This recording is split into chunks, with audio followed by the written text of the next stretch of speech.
성적은 좋은 편이었지만 빨리 대학을 졸업하고 돈을 벌어야 했던 상황이었죠. 그런 제가 어떻게 변호사가 되었는지 지금부터 말씀드리려고 합니다. 2007년 대학교를 졸업하고 무사히 일반 회사에 취직을 한 저는 4년 뒤 대리로 진급한 뒤 지금의 남편을 만나게 되었어요. 그것도 아주 우연한 계기로 말이죠. 평범한 어느 날의 점심시간, 팀원들과 회사 인근의 식당에서 식사를 했는데 그만 디저트로 나온 찹쌀떡을 급하게 먹다가 목에 걸리고 말았습니다.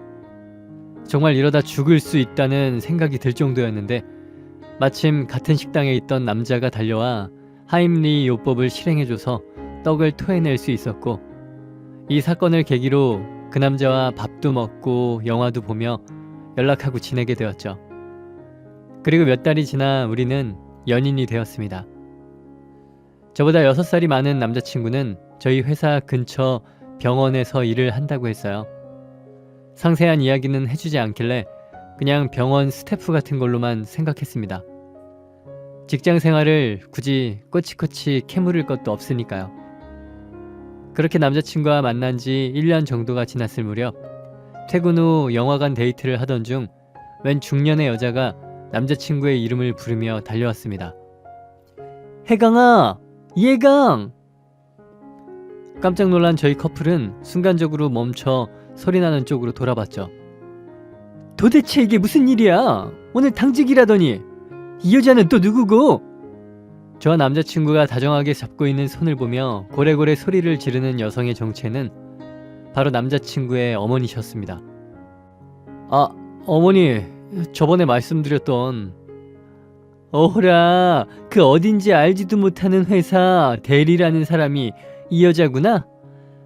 남자친구는 당황하며 저를 소개하려고 한 것 같은데 어머니는 듣지 않고 남자친구의 말을 탁 잘라버렸어요. 그리고 저에게 아가씨가 어떤 의도로 우리 혜강이에게 접근한 건지 잘 알아요. 의사 하나 물어서 팔자 고쳐보려는 수작인 거 모를 줄 알아요? 하더군요. 도무지 상황이 어떻게 흘러가는 건지조차 파악할 수가 없어 어버버 거리고 있는데 남자친구의 어머니라는 사람은 급이 있고 격이 맞는 사람이랑 만나야 순리라며 당장 헤어지라고까지 하셨습니다. 제가 왜 이 사람들 많은 곳에서 이런 수모를 당해야 하는지 도무지 모르겠더군요. 남자친구는 여기서 이러시지 말라며 서둘러 어머니를 돌려보내고 저와도 그 영화관을 벗어났습니다. 근처 조용한 커피숍으로 들어와 잠시 진정한 뒤 남자친구에게 이 상황이 무엇인지 물어보았죠. 알고 보니 남자친구는 어머니에게 저와 결혼 생각을 하고 있다고 말한 적이 있는데 어머니는 제가 부모님도 없이 할머니 손에 자라 일반 회사에서 일한다는 말에 절대 안 된다며 노발대발 하셨던 것입니다. 그래, 그건 그렇다 치고 의사라는 말은 뭐야? 오빠 의사였어? 나한테 그런 말 한 적 없잖아. 제 질문에 남자친구는 잠시 망설이는 듯 하더니 사실을 말하더군요. 혜은이 네가 내가 의사인 줄 알면 나라는 사람보다 의사라는 직업 때문에 만날 것 같아서 일부러 말을 안 했어. 미안해. 남자친구의 변명 같지도 않은 변명을 듣는데 기가 막히더군요. 지금까지 저를 속여왔다는 것도 충분히 화가 나지만 속인 이유가 더 기분 나빴습니다. 의사인 걸 알면 정말로 제가 팔자라도 고치고 싶어 달려들까봐 거짓말을 했다는 거니까요. 결국 저는 남자친구에게 정말 실망했다며 헤어지자고 했습니다. 무엇보다 감출 수 없는 모멸감이 느껴졌거든요. 하지만 남자친구는 잘못했다며 몇 날 며칠을 찾아와 빌었고 그 간절한 애원과 진심 어린 고백에 마음이 풀려 결국 받아주게 되었습니다. 그리고 우리는 결혼 허락을 받으러 남자친구의 어머니를 찾아뵈었죠. 첫 만남부터 나쁜 인상이던 남자친구 어머니는 역시나 우리의 결혼을 격하게 반대하셨습니다. 어느 정도 각오는 했지만 생각보다 힘들더군요. 심지어 남편도 없이 혼자 아둥바둥 키워서 의대에 보내느라 반평생을 고생을 했는데 너 같은 년 득보라고 내가 그 고생을 한 줄 아냐고. 적어도 자기 아들이랑 결혼하려면 변호사 정도는 되어야 하는 거라는 폭언까지 쏟아내셨어요. 그런 말을 들으면 이 남자와 당장 헤어지고 싶다가도 툭 하고 건드리면 터질 것 같은 남자친구를 외면할 수도 없었죠. 힘들게 결혼 결심을 하면서 서로를 진심으로 사랑한다는 것을 알게 되었으니까요. 사실 어머니는 하루가 뭐다 하고 저희 집까지 찾아와서 패악을 떨곤 했죠. 변변치 않은 학벌에 직업, 그리고 부모님을 일찍 여인 거에 대해 폭언까지 하셨습니다. 그런 과정에서 남자친구와 헤어질 결심을 몇 번이나 했는지 몰라요. 결국 남자친구는 제 스스로 우리 관계를 놓아버릴 것 같다고 생각했는지 어머니를 무시한 채 저와 결혼 준비를 시작했습니다. 그리고 청첩장까지 찍고 난 뒤 이 소식을 알게 된 남자친구의 어머니도 마지못해 우리의 결혼을 허락해 주셨죠. 단 조건이 있었습니다. 네, 아무리 생각해도 며느리 될 사람도 집안도 학벌도 직업도 창피해서 안 되겠다. 내 주변 사람들한테 너희 부모님을 외국에서 교수 생활을 하고 있다고 했고 너는 회계사라고 말해놨으니 그런 줄 알고 조심히 행동하거라. 그리고 하객업체 연락처 보내줄 테니 기품 있는 사람들로 잘 추려서 보내달라고 하고 알겠니? 그렇게 저는 없는 부모님까지 만들어 앉히고 나서야 무사히 결혼식을 치를 수 있었습니다. 그리고 결혼 후에도 시어머니의 행동에는 변화가 없었죠. 의사인 남편에 비하면 변변치 않은 학벌과 직업을 가지고 있다는 것을 수시로 언급했고 저의 행동 하나하나 계속 지적을 하며 어떻게든 꼬투리를 잡아내려고 하셨어요. 힘들게 결혼을 했는데 계속 그런 대접을 받으니 제 자신이 정말 하잘것없는 사람인 것 같았습니다. 한 번은 시어머니와 함께 분위기 좋은 레스토랑을 갔다가 남편이 식당에서 화장실에 간 사이에 물을 한 모금 마시는데 시어머니가 갑자기 예! 하며 소리를 지르셨죠. 그 소리에 깜짝 놀란 저는 사례가 들려 캑캑거리고 있는데 시어머니는 그런 저를 보며 아무런 표정 변화 없이 말씀하셨습니다. 넌 어쩜 이렇게 하는 행동 하나하나가 경박스러운 거니? 아휴, 차라리 그 떡 먹었을 때 콱 죽어버렸어야 했는데. 아무리 미워도 어떻게 그런 말씀을 하실 수 있는지 너무 속상하더군요. 그날 저녁 저는 남편에게 이 사실을 이야기했고 남편은 화를 내면서 시어머니에게 전화를 걸으려 했습니다.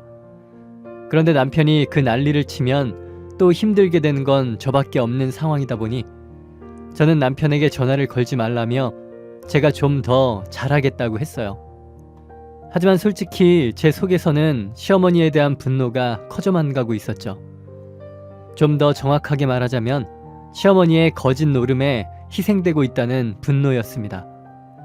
시어머니는 저를 끊임없이 구박하면서도 꼭 어딘가를 데리고 다니고 싶어 하셨는데 사람들 앞에서 우리 며느리 이런 사람이야, 우리 아들은 이런 사람이야 하며 으스대는 걸 좋아하셨거든요. 언젠가 한 번은 남편과 제가 어머니를 모시고 여행을 간 적이 있었는데 그곳에서조차 그런 행동을 하시더군요. 심지어 어머니는 처음 보는 사람 앞에서도 교양 있는 척하며 자랑을 하셨죠. 다른 여행자들과 어울리며 대화를 하는데 자식들에 대한 이야기가 한마디 나올 것 같으면 어떻게든 의사 이야기를 꺼내 결론은 내 아들 의사라는 자랑을 하셨습니다. 그것까지야 그렇다 하겠는데 며느리인 제 직업도 회계사라고 꾸며대면서 집안도 빵빵하다며 다른 사람 앞에서 온갖 거짓말을 하시더군요. 그런데 하필 그중 한 사람이 회사를 운영하는 사람이었고 저에게 서울에 가서 문의할 게 있다며 명함을 달라고 하는 통에 둘러대느라 진땀을 뺐습니다. 결국 저는 그날 시어머니에게 한마디를 하고 말았죠. 어머니, 이런 데 와서 처음 만난 사람들이고 앞으로 보지도 않을 사람들인데 계속 이렇게 해야 해요? 너무 피곤하네요. 그러자 시어머니는 도리어 저를 쏘아보며 화를 내시더군요. 내가 너 좋자고 배려해줘야 하니? 그러게 네가 처음부터 그런 사람이었으면 불편할 게 없었잖아. 그런데 넌 그런 사람이 아니잖니? 내가 널 품격 있는 사람으로 만들어줬으면 영광인 줄 알아야지. 어디서 시어머니한테 따지고 들어? 못 빼어먹은 것 같으니라고. 이후로도 비슷한 일은 여러 번 반복되었고 실제로 몇몇 친척분들은 기업 회계 관련하여 연락을 주시기도 했어요. 그래서 시어머니에게 제발 이러지 말라고 몇 번을 더 이야기해봤지만 아무런 소용이 없었습니다. 결국 저는 제 스스로 이런 일을 끊어내지 않으면 안 되겠다고 생각했죠. 그리고 남편에게 제 결심을 이야기했습니다. 여보, 아무래도 친척분들께 나에 대한 사실을 말해야겠어. 내가 고아라는 것도 회계사가 아니라 그냥 일반 직장인인 것도. 어머니는 망신 좀 당하시겠지만 그래도 그렇게라도 해야 할 것 같아. 남편은 잠시 고민하는 듯 하더니 제가 하고 싶은 대로 해도 된다며 위로를 해주더군요. 그런데 당신 진짜 공부해보지 않을래? 학교 다닐 때 성적도 좋았고 지금도 업무도 법령 관련 업무잖아. 로스쿨 가봐. 지원은 내가 해줄게. 무슨 소리야. 지금 내 나이가 30이야. 이제 와서 무슨 로스쿨이야, 로스쿨이. 설마 당신도 정말 어머니가 말하는 것 같은 아내가 필요한 거야? 저는 순간 서운한 감정이 들어 따져 물었지만 남편은 차분하게 대답하더군요. 그럴 리가. 난 당신이 똑똑하고 끈기 있고 강한 사람이라는 거 알아. 어머니가 모르는 거지. 솔직히 어머니한테 당신이란 사람이 어떤 사람인지 정확하게 보여주는 것도 좋은 방법이라고 생각해. 그래야 다시는 당신을 무시하지 않을 테니까. 그러면서 필요하면 학비도 다 지원해 줄 것이고 회사도 그만두라며 어쩔 수 없이 못했던 걸 해보라고 했습니다. 그리고 꼭 그것이 공부가 아니어도 된다며 하고 싶은 것을 찾아보라고도 했죠. 그날 남편이 저에게 한 말은 큰 의미로 다가왔습니다. 사실 학교 다닐 때부터 전교 3등 아래로 내려간 적이 없거든요. 남들은 공부가 재미없다고 하는데 저는 암기력이 좋아서 그런지 공부하는 것이 힘들지 않았습니다. 그래서 지금도 회사에서 법규에 관련된 일을 하고 있었죠. 사실 변호사가 되었다면 좀 더 할 수 있는 일이 많았을 텐데 하는 생각을 한 적도 있어요. 그날 남편의 말에 생각이 많아진 저는 며칠을 고민하다가 시어머니를 찾아갔습니다. 어머니, 좋은 집안은 어떻게 할 수가 없지만 제가 좋은 직업을 갖게 되면 더 이상 저 구박 안 하실 거죠? 좋은 직업도 직업 나름이지. 의사, 변호사, 판사, 검사 이런 사짜 직업 아니면 좋은 직업이 아니야. 네, 그런 사짜 직업이요. 제가 그런 사짜 직업 가지면 더 이상 구박 안 하실 거냐고요. 허허, 그럴 리도 없지만 만약 그렇게 되면 내가 네 앞에 엎드려 절하고 울면서 싹싹 비마. 됐니? 결국 저는 시어머니의 저 의사 엄마라는 콧대를 누르기 위해서라도 다시 공부를 하겠다고 결심했습니다. 그렇게 시어머니 몰래 회사를 그만두고 남편의 지원을 받아 로스쿨에 진학한 저는 이번엔 정말 다른 걱정 없이 공부에만 몰두했고 결국 2017년 변호사 시험에 합격했습니다. 제가 변호사 시험에 합격하자 가장 기뻐한 사람은 물론 저였죠. 남편은 그런 저를 보며 거 보라며 너는 할 수 있었다고 축하해 주었습니다. 그리고 다음날 합격증을 출력해 시어머니를 만나러 갔죠. 사실 공부를 하는 몇 년 동안 시어머니를 피하는 게 가장 힘들었었어요. 툭하면 이리로 저리로 끌고 다니는 걸 좋아하셨기 때문에 그 상황을 둘러대는 것이 가장 힘들었거든요. 물론 중간에서 남편이 막아주기는 했지만 말이죠. 저는 깔끔한 정장을 차려입고 시댁으로 가 어머니 앞에 합격 증명서를 내려놓으며 당당하게 말했습니다. 어머니, 저 이제 사자 며느리 되었으니 4년 전에 한 약속 지키세요. 시어머니는 제 합격증을 보며 당황하는가 싶더니 이내 그 특유의 무시하는 듯한 표정으로 바뀌더군요. 사과? 사과를 내가 왜 해? 너 변호사 만들어준 게 나 아니냐? 내가 너 구박하지 않았으면 네가 이렇게 독하게 공부할 마음이 들기나 했겠어? 하나는 알고 둘은 모르지. 그 말을 들은 저는 시어머니의 뻔뻔함에 기가 막혀 넋을 놓고 있는데 시어머니는 아무렇지도 않게 한마디를 더 하셨습니다. 몇 달 뒤에 내 칠순 파티 하는 거 알지? 그날 모일 일가 친척분들한테 회계사가 왜 갑자기 변호사가 될 생각했냐고 물어볼 수 있으니까 미리 준비해 두거라. 그 말에 기가 찬 저는 그날 밤 남편에게 4년 전 하려고 했던 폭로를 이번에야말로 하겠다 했습니다. 그 말에 남편은 이런저런 생각하지 말고 당신이 하고 싶은 대로 해. 그게 뭐든 난 당신 편이야. 하며 응원을 해주더군요. 그런데 어쩐지 그 말을 하는 남편의 표정에 수심이 가득해 보였습니다. 사실 남편이 말은 그렇게 해도 쉽진 않겠죠. 엄마를 망신 주는 일이니까요. 그런 남편에게 미안하면서도 늘 지지와 격려를 해주는 것이 고마웠습니다. 그리고 마침내 그 날이 되었죠. 시어머니는 예상대로 천연덕스럽게 일가 친척이 모인 자리에서 우리 며느리가 의사인 아들에게 더 힘 실어줘야겠다고 공부하더니 변호사가 됐다며 꾸며대고 있었습니다. 모든 내막을 알 리가 없는 친척들은 저와 남편에게 장하다 하기도 하고 시어머니에게 축하 인사도 건네며 화기애애한 분위기가 연출되었죠. 그리고 식사 중 간단한 인사를 하기 위해 마이크를 잡은 저는 결국 그 말을 하고야 말았습니다. 오늘 저희 시어머니 최상혜 여사님의 70번째 생일 파티에 와주신 여러분께 감사드립니다. 저는 어머님의 동료에 얼마 전 변호사가 되어 지금 수습 변호사로 일하고 있습니다. 사실 저는 부모님이 어려서 돌아가시고 할머니 아래서 자랐습니다. 학벌, 직업도 변변치 않았기에 결혼식부터 쭉 다른 사람들을 속이며 살아왔습니다. 그 모든 것이 제 의지는 아니었어요. 어머님이 그렇게 만들어 놓으신 거죠. 그 상황에 저는 따라갈 수밖에 없었습니다. 이제껏 여러분을 속여온 것에 고개 숙여 진심으로 사과드립니다.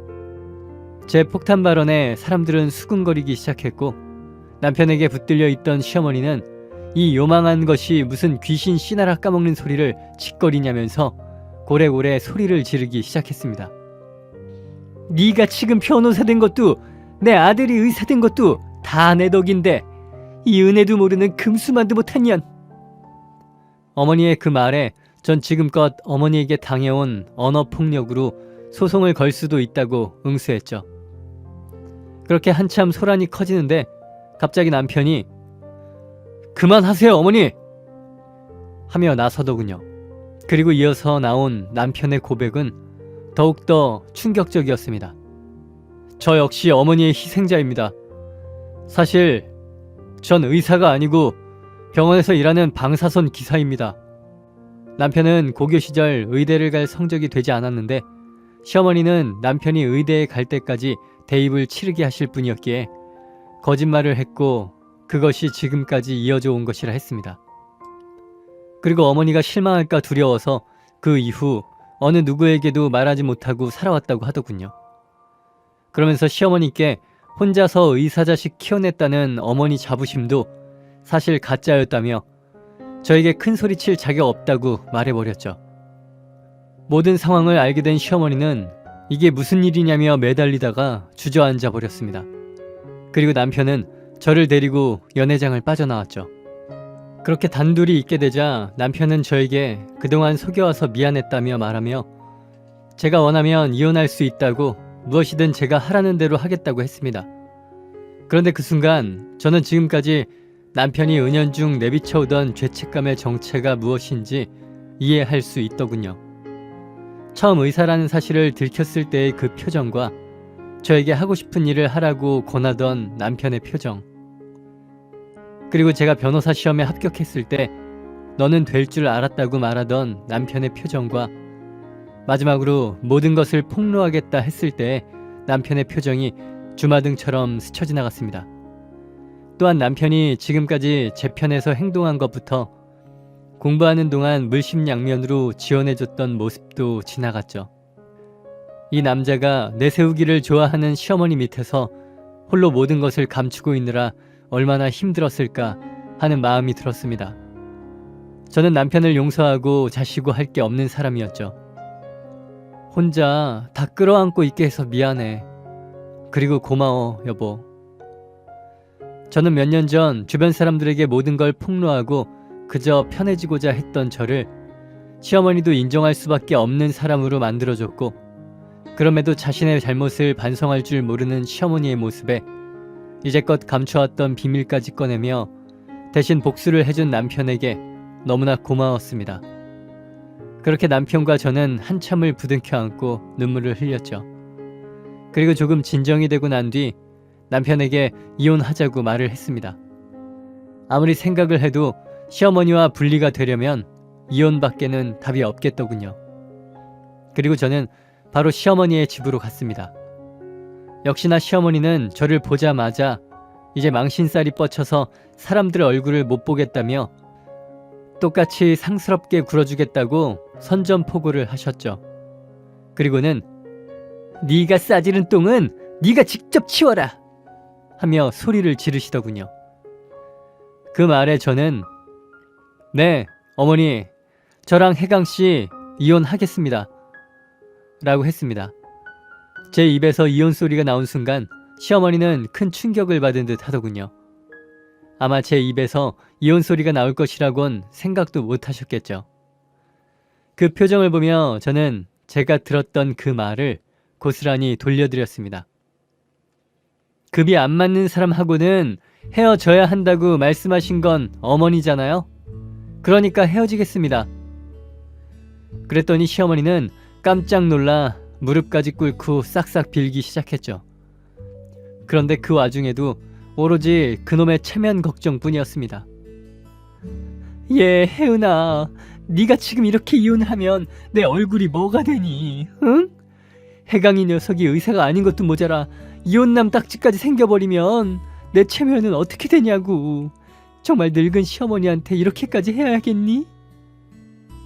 그 모습에 내가 지금까지 무서워하고 어려워하던 사람의 실체가 보이더군요.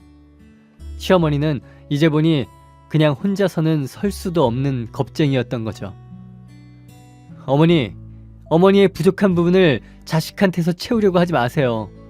혜강씨는 어머니의 인형이 아니에요. 그리고 다시는 오지 않을 그 집을 뒤돌아 나왔습니다. 그날 이후 그렇게 남들 시선 신경 쓰면서 살던 시어머니는 망연자실해서는 집에 틀어박힌 채 두문불출하고 있다고 하더군요. 이후 용서를 빌러 찾아간 남편이 결국 어머니와 절연 선언을 한 것으로 알고 있습니다. 자세한 내용은 모르지만 어머니는 의사 아들이 아닌 것에 큰 분노를 하셨던 것 같아요. 그리고 저는 여전히 남편과 잘 살고 있습니다. 처음부터 남편과 헤어질 마음은 없었거든요. 죄책감 때문에 괴로워하던 남편의 헌신, 그런 남편 덕분에 변호사가 된 제가 어떻게 남편을 버리나요? 지금은 시어머니의 집에서 떨어진 곳에서 지내며 새로운 신혼을 즐기고 있어요. 조금 늦었지만 아이도 가질 계획이고요. 아직 어머니와 왕래는 하지 않고 있지만 이후 시간이 조금 더 흘러 어머니가 저와 남편을 그저 자식으로 받아들일 수가 있는 순간이 온다면